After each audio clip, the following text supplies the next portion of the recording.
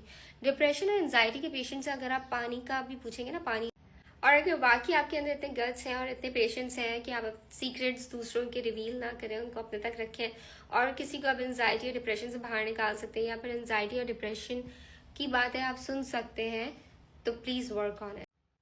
اور اگر ایسا ہے تو پلیز دوسروں کو ٹریٹ کرنا سیکھیں، دوسروں کی باتیں سننا سیکھیں۔ ایکچولی باتیں سنانے میں لوگوں کو تکلیف نہیں ہوتی، باتیں پھیلنے کی تکلیف ہوتی ہے لوگوں کو یہ خوف ہوتا ہے کہ اگر میں کسی کوئی بات شیئر کروں گی تو وہ آگے شیئر کرے گا۔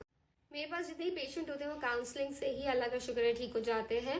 میں کبھی کسی کو میڈیکیشن نہیں دیتی، کیونکہ میڈیکیشن دینے کا مطلب یہ ہے کہ آپ اس کو غلط راستے پہ لے کے جا رہے ہیں۔ تو میڈیسن اگر کوئی آپ کو ڈپریشن اور انزائٹی کی دے رہا ہے تو وہ نہیں لینا چاہیے۔ Just try to control your mind. Trust me, اگر ہمارے معاشرے کے اندر لوگ دوسروں کی سننا شروع کر دیں، تھوڑے سے پیشنٹس آنا شروع ہو جائیں لوگوں کے اندر، دوسروں کے خیال رکھیں، دوسروں کی بات کو اپنے تک رکھیں، سیکرٹس ریویل نہ کریں اور گاسپنگ کرنا چھوڑ دینا، تو یہ معاشرہ بہت بہتر ہو جائے گا۔ لاسٹ تک ماں باپ کی کوشش ہوتی ہے کہ وہ اپنی اولاد کی زندگی اور آخرت دونوں کو بچا لیں، ان کو برے کاموں سے بچائیں، ان کو برے کاموں سے روکیں۔ انڈیپینڈنٹ ہونے کا مطلب یہ نہیں ہے کہ آپ آپس سے باہر ہو جائیں اور آپ کے پاس بس ایک ہی فیلڈ بچی ہے ماڈلنگ کی جو کہ آپ جوائن کریں۔ اچھا جی، جہاں تک بات میڈیا کی میں کر رہی تھی، میڈیا کی بات میں مجھے بہت زیادہ یہ عجیب سا لگ رہا ہے کہ ایک خاتون ہے فضا علی، وہ کہتے ہیں کہ ماں باپ کو اولاد کی سننا چاہیے ہے، ان کے فیصلوں کو ماننا چاہیے۔ ماں باپ اولاد کی غلام نہیں ہے، نہ ہی ماں باپ جو ہوتے ہیں وہ اپنی اولاد کے دشمن ہوتے ہیں۔ ماں باپ لاسٹ تک کوشش کرتے ہیں کسی طریقے سے اپنی اولاد کو غلط راستوں میں سے ہٹا دیں، ان کو واپس لے آئیں اور کسی طریقے سے ان کے غلط کاموں کے اندر ان کو روکیں، کیونکہ ماں باپ کو زندگی ہی نہیں And now come to the most controversial person in media industry, Yasir حسین۔ یاسر حسین کیسے پیچھے رہ سکتے ہیں جب سبھی اپنی پبلسٹی کرنے میں بزی ہیں اس وقت؟ تو یاسر حسین کیسے جو پیچھے رہ سکتے ہیں، وہ کیسے جو وہ نہیں اپلوڈ کرتے؟ وہ جناب کہتے ہیں کہ سونیا حسین کو بالکل ان کی ڈیڈ باڈی دے دینی چاہیے، ورنہ میں بھی حاضر ہوں۔ مطلب یہ کیا ہو رہا ہے، کیا ہو رہا ہے میڈیا انڈسٹری کے اندر؟ کیا تماشا بنا رہے ہیں آپ کسی کی موت کو؟ ابھی کچھ شرم نہیں آتی ذرا بھی؟ اور لاسٹ میں جنہوں نے اس معاملے میں ہیٹ ٹرک کی ہے وہ تو کوئی ساجد، وہ ہیں سینئر آرٹسٹ ہیں، وہ تو چیپا کے سرد کھانے چلے گئے ڈیڈ باڈی لینے ریسیو کرنے کے لیے کہ میں تو لے کے جاؤں گا۔ بھائی کیا ہو رہا ہے آپ لوگوں کو؟ کیا دماغ خراب ہو گیا میڈیا انڈسٹری کا؟ لائک سیریسلی، جتنا یہ کیس کی پبلسٹی اور ایڈورٹائزمنٹ ہوئی ہے نا، اتنا کسی نے نہیں کی ہوگی۔ چیپا صاحب نے تو الگ لیول کے اوپر جا کے ایڈورٹائزمنٹ کی ہے، وہ تو اپنی ایک ایک سیکنڈ کی لائیو ویڈیو، لائیو کوریج دے رہے تھے، ڈیڈ باڈی دکھانے سے لے کر دفنانے تک کی ان کا۔ اور وہاں سے جو کوریج اسٹارٹ کیا ہے چیپا والوں نے، وہ کوریج جو ہے وہ قبرستان تک کیا۔ ماشاءاللہ قبرستان میں وہ جو لاہور کی ایک اینکر ہے، وہ جا کے جو انہوں نے قبرستان میں فوٹیج بنائی اور کوریج کیا، وہ اور زیادہ لمٹ تھی۔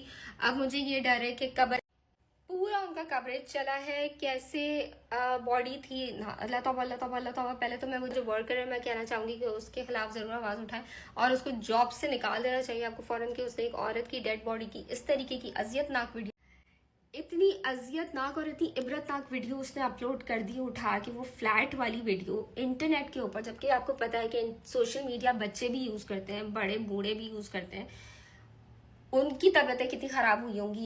اب مجھے ڈر ہے کہ میڈیا والے یا پھر جرنلسٹ یا پھر اینکر حمیرہ اصغر کی قبر کے اندر اتر کے فرشتے کا انٹرویو لینا نہ شروع کر دیں کہ آپ نے کیا سوال پوچھنے اور آگے کیا ہونا ہے۔ پلیز مہربانی کر کے، پلیز اللہ کے واسطے مہربانی کر کے اب اس کو بخش دیں، اس کو سکون لینے دیں۔ بہت مشکل سے اللہ تعالیٰ نے اس کو اپنی زمین بخشی ہے، بہت مہینوں کے بعد، لائک اراؤنڈ آفٹر 1 year، بہت بڑی بات ہے۔ اور اگر آپ نے واقعی میں کسی کے لیے بہت کچھ کرنا ہے تو سوشل میڈیا پہ پوسٹنگ کرنے کے بجائے یا ویڈیوز اپلوڈ کرنے کے بجائے آپ اس کے لیے دعا کریں، اس کی آخرت کے لیے دعا کریں، اور سب سے زیادہ صدقے اس کے نام کے دیں تاکہ اس کی روح کو ثواب بھی ملے، تاکہ اس کے ثواب اس کو ملے، اس کے جو گناہ ہیں وہ دھلیں۔ کیونکہ ماں باپ ناراض نہیں ہوتے، لیکن اگر ناراض ہوئے تو یہ بات ان کو پتا ہوگی کہ ایسا کیا ہے جو وہ ناراض ہو گیا۔ دوسرا، اللہ کی ذات جس شخص سے ناراض ہوئی اور اللہ تعالیٰ نے اس کو اس طریقے کی، اللہ تعالیٰ 70 ماہوں سے زیادہ پیار کرتے ہیں انسان سے، لیکن آپ کو یہ سوچنے کی ضرورت ہے کہ ایسا کیا ہوا ہوگا جو اللہ تعالیٰ اس شخص سے اتنا ناراض ہو گیا کہ اللہ تعالیٰ نے اپنی ناراضی کا اظہار اس کی موت دکھا کر ساری دنیا کے سامنے کھل کے کیا۔ تو ہمیں چاہیے کہ ہم ان اعمالوں سے بچیں، ان گناہوں سے بچیں، اپنی جتنی ہو سکے اتنی اللہ تعالیٰ سے ہم معافی مانگیں، اور ہم اپنے لیے دعا کریں کہ اللہ تعالیٰ ہمیں اتنی عبرتناک اور اتنی خوفناک موت نہ دے، عزت کی موت دے، عزت کی زندگی۔ اس کیس سے ہمیں یہ سبق سیکھنا چاہیے کہ اللہ تعالیٰ کی ذات وہ ہستی جو 70 ماؤں سے زیادہ ہم سے پیار کرتی ہے اور ایک آنسو کے اوپر ہم سے راضی ہو جاتی ہے، ہمیں معاف کر دیتی ہے، ہمیں بڑے سے بڑے گناہ معاف کر دیتی ہے۔ ایسا کیا ہوا ہوگا کہ اللہ تعالیٰ نے اس کو لوگوں کے لیے عبرت، ایسا کیا ہوا ہوگا جو اللہ تعالیٰ نے اس کو ہم تمام لوگوں کے لیے عبرت بنایا، 9 مہینوں اس کو دنیا سے چھپا کے رکھا، اور پھر اس طریقے سے اس کی جو باڈی تھی وہ دنیا کے سامنے لے کر آئے۔ یہ قسم سے اگر آپ سوچیں نا تو یہ عبرت کا مقام ہے۔ یہ مت سوچیں کہ 9 مہینے وہ اکیلی تھی، اس کے دوست کہاں تھے۔ دیکھیں اللہ کی ذات چاہے نا تو کچھ بھی ہو سکتا ہے۔